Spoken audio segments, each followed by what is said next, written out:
Hey guys, so today we are making chicken saltimbocca. It's a nice easy dish. Chicken, prosciutto, sage, wine, chicken broth, butter, olive oil, you're good to go. So first you want to heat up your pan and we're going to add some olive oil and butter to that. So extra virgin olive oil is more expensive than the light virgin olive oil, and it has a lower smoking point. So I like to add a little bit of the light olive oil with the extra virgin. You get the flavor from the extra virgin, but a little higher smoking point with the light. And then we add some butter, and then we're going to take the prepared chicken cutlets with the prosciutto and sage dusted in flour, and when it's nice and hot, a little like medium high, I would say. I'm going to put that right in the pan. Biggest thing is don't crowd your pan. A lot of people would be tempted to put a third one in there right now, and you're not going to get good color if you do that. So do two at a time. It'll be done quick, don't worry. So now they've been frying for a little bit in the olive oil and the butter, and about halfway, I like to just turn them around so they get even color. And then I'm going to check the underside, and if I see some good color on the prosciutto and the sage, then I'm going to flip them. A little bit longer than that. Okay, so let's take a look. That one's looking great. So I'm going to flip that. You see some nice golden color in the prosciutto, a little bit of brown in the sage. That's how you want it to look, just like that. And then we're going to cook the other side till it gets good color. We're not going to cook it all the way through because it's going to finish cooking in the sauce when we're done. Okay? So I like to take the toothpicks out when it's still hot. I feel like they come out a little bit easier. If you wait till later, they'll be harder to get out when the chicken cools off. So I just like to do it, but I'm also told that I have asbestos hands, so if this scares you, don't do it. Do it after. Fine. Biggest thing with chicken is people cook it too long. It gets dry, it gets tough. If you poke it, it should be kind of firm and not mushy and have some good color on the other side, and that looks like it. Let me give it another second, but almost ready to come out.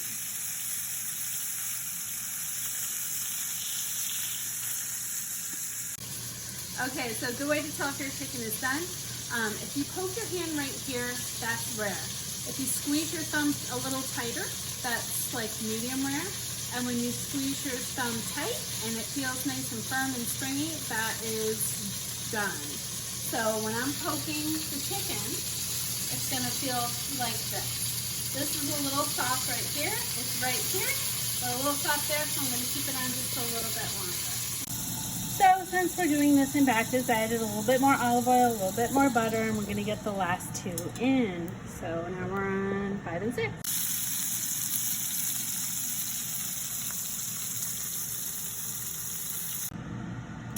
So if you're not a psycho, this is another good time to do it, is right when you take it out of the pan.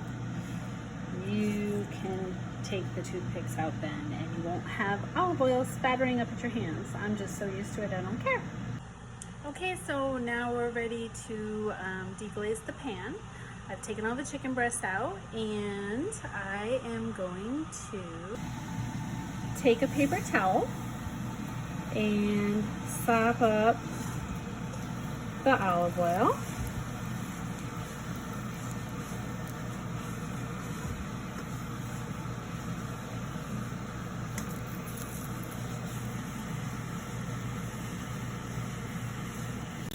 So now it's reduced by half, and we're going to add in the chicken stock. And I like to use soup bone broth. I don't know. It tastes good to me, and bone broth is supposed to be good for you, so why not? So I'm so envious of all you people without allergies. Today was such a beautiful day and I went for a quick walk in the neighborhood and my head started to kill me. I have had a sinus headache for 2 days now, so that's why I haven't posted anything. I love this weather. I wish I could be out in it. Jealous of all you people without allergies. So now that it's reduced down, I'm starting to get some good flavor. Taste it. When it starts to taste good, then you know it's done. We're going to lower the heat and a little below medium right now. And I'm going to add in some unsalted butter because there is some sodium in that bone broth and there's sodium in the prosciutto. So I'm going to bring it up a little bit, maybe a little above medium. That was a little too low. And we're going to let the butter melt and we're just going to kind of swirl it in.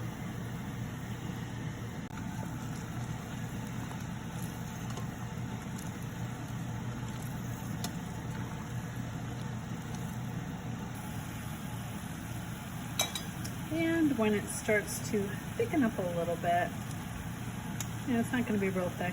The flour on the prosciutto and the chicken is going to thicken it up a little bit. So we're going to go ahead and put that in there now.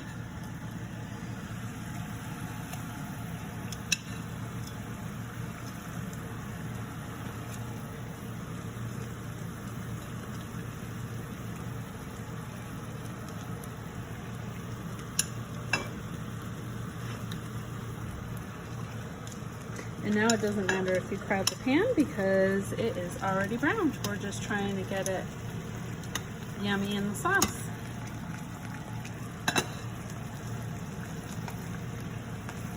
Spoon some of the sauce right over the chicken.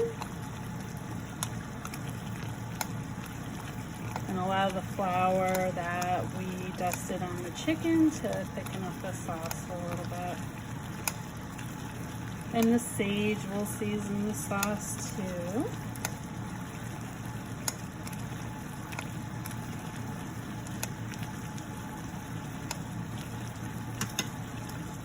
And you could serve this with some linguine with a little bit of the sauce right over it, or some roasted potatoes. Anything you want. You could even do polenta with this. That wouldn't be bad. And whatever veg you want. And there you have it, chicken saltimbocca. So I had this out in the original picture. This is my go-to in case a sauce doesn't have any flavor. I'll add a little bit of this. They have veal stock, beef, classic roasted chicken. But this sauce tastes really good, so I don't think I need it, so I'm not going to add it. But it's a good thing to have in case you're ever making something and you're like, oh, this just doesn't have any flavor. Add a little bit of this in. I get it at Highland Park Market. And also, definitely get the prosciutto di Parma. It's like $15 a pound, but you really only need 6 slices. A half a pound's like, you know, $7 or $8.